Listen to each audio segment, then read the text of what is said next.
নমস্কাৰ এই মুহূৰ্তত আহি পৰিছে ৰাতিপুৱাৰ কেইবাটাও বিগ ব্ৰেকিং নিউজ। আজি হৈছে 19 জানুৱাৰী।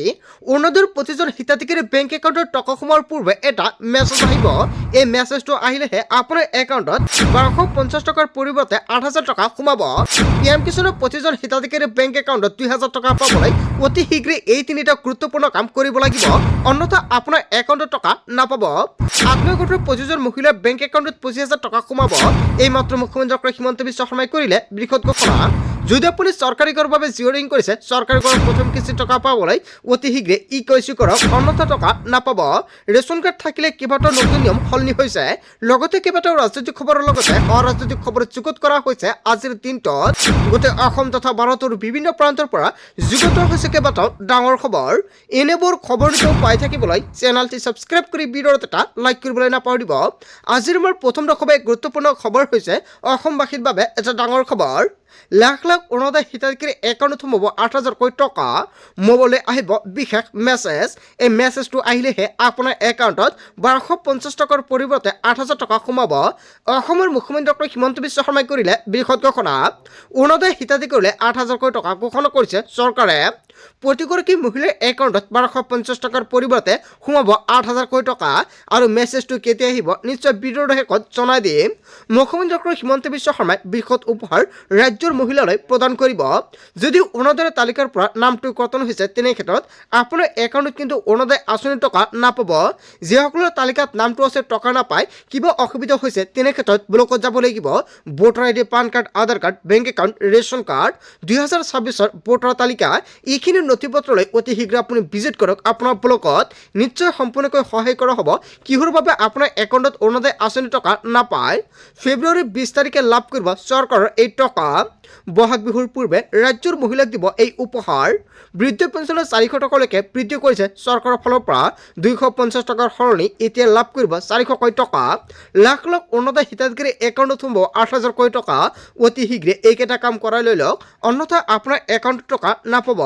আপোনাৰ একাউণ্টৰ KYC আপডেট কৰা আছেনে নাই? যদি এতিয়ালৈকে KYCটো আপডেট কৰা নাই, অতি শীঘ্ৰে আপডেট কৰক, অন্যথা বঞ্চিত হ'ব এই আঁচনিৰ পৰা।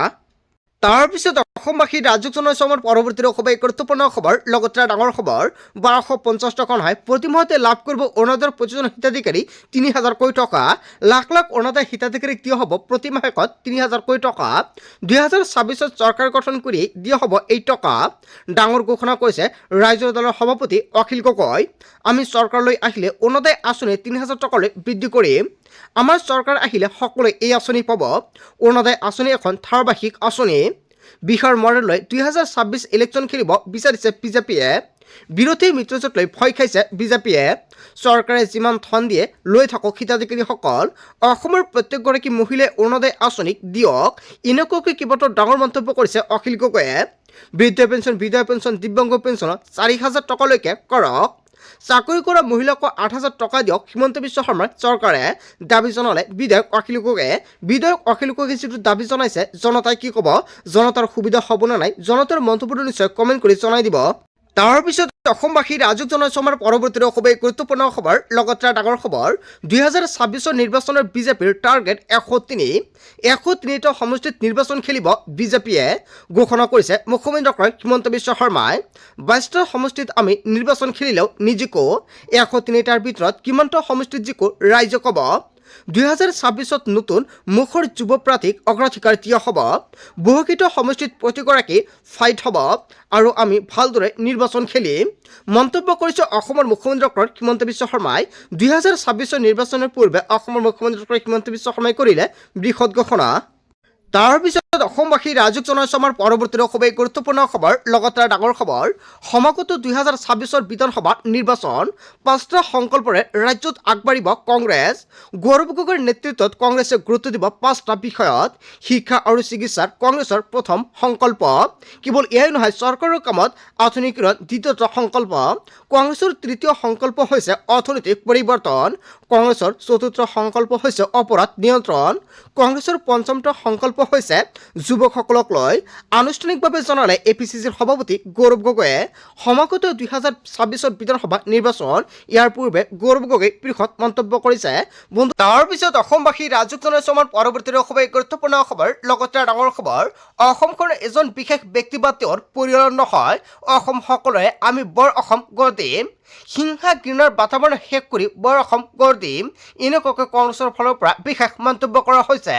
বৰ অসমৰ শ্লোগানেৰে ৰাজ্যৰ কাষলৈ যাব কংগ্ৰেছ। ইয়াই ইউটিউবৰ সৈতে কেত মিত্ৰতা নকৰে কংগ্ৰেছে। নিৰ্বাচনী ৰং ৰংকা বজাই গৌৰৱ গগৈৰ ডাঙৰ মন্তব্য। অসমখন এজন বিশেষ ব্যক্তি বা তেওঁৰ পৰিয়ালৰ নহয়, হয় কংগ্ৰেছৰ ফালৰ পৰা যিকেইটা মন্তব্য কৰা হৈছে আপুনি কি ক'ব? তাৰ পিছত অসমবাসী ৰাজুক জনাইছে আমাৰ পৰৱৰ্তী খুবেই গুৰুত্বপূৰ্ণ খবৰ। লগতে ডাঙৰ খবৰ, বেদখলকাৰীৰ হাতত মাত্ৰ এটা দিন, 24 ঘণ্টাৰ পিছতে কাৰ্বি আংলঙত চলিব বৃহৎ উচ্ছেদ অভিযান। PGR আৰু BGR ভূমি বেদখলমুক্ত কৰাৰ প্ৰশাসনে চলাব বুলডোজাৰ একশ্যন। BGR আৰু PGR মাটিত থকা বাসগৃহত চলিব ভয়ংকৰভাৱে বুলডোজাৰৰ কপ। ইতিমধ্যে জাননী প্ৰেৰণ কৰিছে বেদখলকাৰীলৈ। বকলীয়া গাঁতৰ জলসিঞ্চন ভূমিতো চলিব উচ্ছেদ অভিযান। 393টা পৰিয়ালৰ বাহিৰে আনফালে এৰিব লাগিব ঘৰ। BGR PGR ভূমিত থকা ব্যৱসায়িক প্ৰতিষ্ঠানৰ অনুজ্ঞাপত্ৰ বাতিল কৰা হৈছে। BGR PGR 8,000 হেক্টৰ ভূমি দিয়া হ'ব কাটাতাৰ। কেৱল এয়াই নহয়, ঘোষণা কৰিছে KACC মুখ্য কাৰ্যবাহী তুলিৰাম ৰংহাঙৰ। হয়, তুলিৰাম ৰংহাঙে যিকেইটা মন্তব্য কৰিছে উচ্ছেদ অভিযানক লৈ জনতাই কি ক'ব? আজিৰ ভিডিঅ' যিমান পাৰে সকলোৱে শ্বেয়াৰ কৰি দিব আৰু সকলোৱে সাৱধান হওক, অন্যথা পৰিব ভয়ংকৰ বিপদৰ সন্মুখীনত। তাৰ পিছত অসমবাসী ৰাজুক জনাইছে আমাৰ পৰৱৰ্তী খুবেই গুৰুত্বপূৰ্ণ খবৰ। লগতে ডাঙৰ খবৰ, জুবেন গাৰ্গৰ ন্যায়ৰ সন্দৰ্ভত বিস্ফোৰক খবৰ আহি পৰিছে। আদালতত 20 বছৰ চলিব জুবেন গাৰ্গৰ গোচৰ আৰু জুবনে ন্যায় পাবলৈ দীৰ্ঘদিন সময় লাগিব। এটা ডাঙৰ খবৰ আহি পৰিছে, এটা গুৰুত্বপূৰ্ণ খবৰ আহি পৰিছে, যিমান পাৰে সকলোৱে শ্বেয়াৰ কৰক। জুবনে ন্যায় পাবলৈ দীৰ্ঘকাল অপেক্ষা কৰিব লাগিব অসমবাসীয়ে। জুবেন গাৰ্গৰ মৃত্যুৰ গোচৰক লৈ অসহায় ভাষ্য অধিবক্তাৰ। অনাগত 20 বছৰ অসমৰ ৰাইজে চাই থাকিব লাগিব। দৈনিক শুনানি অনুষ্ঠিত নহ'লে ন্যায় নাপায় জুবেন গাৰ্গে। ইয়াৰ বাবে বিশেষ আদালতৰ ব্যৱস্থা কৰিব লাগিব চৰকাৰে।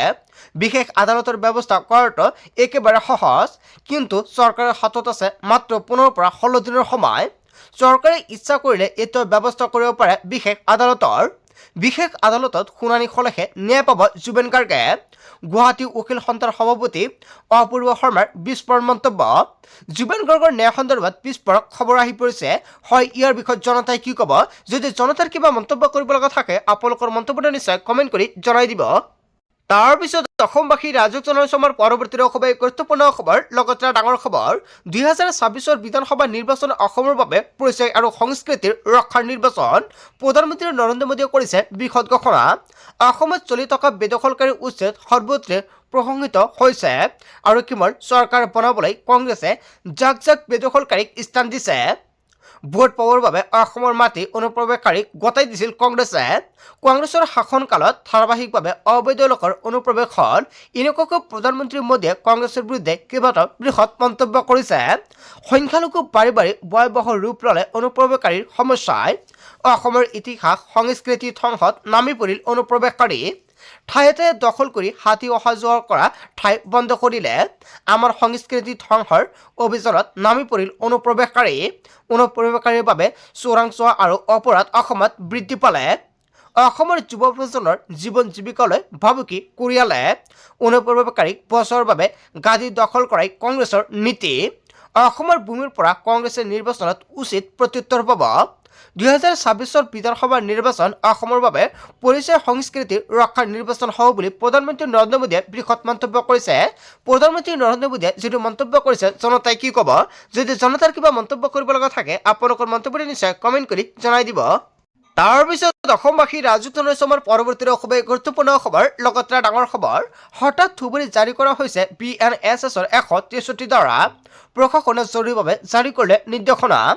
ধুবুৰী জিলা আয়ুক্তে অনিৰ্দিষ্ট কাললৈকে জাৰি কৰিলে 163 ধাৰা। এতিয়াৰ পৰা ধুবুৰীত সম্পূৰ্ণৰূপে বন্ধ থাকিব লাউড স্পীকাৰ, ডিজে সাউণ্ড আৰু এম্প্লিফায়াৰ্ছ সম্পূৰ্ণৰূপে নিষিদ্ধ। সকলো ধৰণৰ শব্দ সৃষ্টিকাৰী সামগ্ৰীৰ ব্যৱহাৰত নিষেধাজ্ঞা আৰোপ কৰা হৈছে। নিয়ম উলংঘন কৰিলে লোৱা হ'ব কঠোৰ ব্যৱস্থা। নিশা 10 বজাৰ পৰা পুৱা 6 বজালৈকে প্ৰযোজ্য হ'ব এই নিয়ম। হঠাৎ ধুবুৰীত জাৰি কৰা হৈছে BNSSৰ 163 ধাৰা। হয়, ইয়াৰ বিষয়ে জনতাই কি ক'ব? যদি জনতাৰ কিবা মন্তব্য কৰিব লগা থাকে নিশ্চয় কমেণ্ট কৰি জনাই দিয়ক। তাৰ পিছত অসমবাসী ৰাজ্যক জনাইছো আমাৰ পৰৱৰ্তী খুবেই গুৰুত্বপূৰ্ণ খবৰ, লগতে ডাঙৰ খবৰ। ৰাজ্যৰ হাজাৰ হাজাৰ চাকৰিৰ প্ৰত্যাশী লৈ ভাল খবৰ আহি পৰিছে। আকৌ মুকলি হ'ল হাজাৰ হাজাৰ চাকৰি।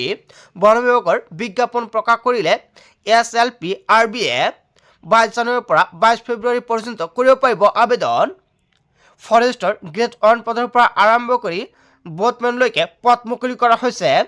ফৰেষ্টৰ গ্ৰেড 1 পদৰ বাবে মুকলি কৰা হৈছে 211টা পদ আৰু ফৰেষ্ট গাৰ্ডৰ বাবে মুকলি কৰা হৈছে 504টা পদ আৰু গেম ৱাৰ্ডছাৰৰ পদৰ বাবে মুকলি কৰা হৈছে 74টা পদ আৰু AFPFৰ পদৰ বাবে 405টা পদ মুকলি কৰা হৈছে। কনষ্টেবলৰ বাবে সৰ্বমুঠ 1375টা পদ মুকলি কৰা হৈছে। ফায়াৰমেন পদৰ বাবে 337টা পদ মুকলি। কোনো ধৰণৰ আবেদন মাচুল নোহোৱাকৈ কৰিব পাৰিব আপুনি আবেদন।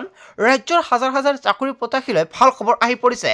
গোটেই অসম তথা ভাৰতৰ বিভিন্ন প্ৰান্তৰ পৰা যুগত হৈছে কেইবাটাও ডাঙৰ খবৰ। এনেবোৰ খবৰ নিতৌ পাই থাকিবলৈ চেনেলটি ছাবস্ক্ৰাইব কৰি ভিডিঅ'ত এটা লাইক কৰিবলৈ নাপাহৰিব। So thank you for watching full video.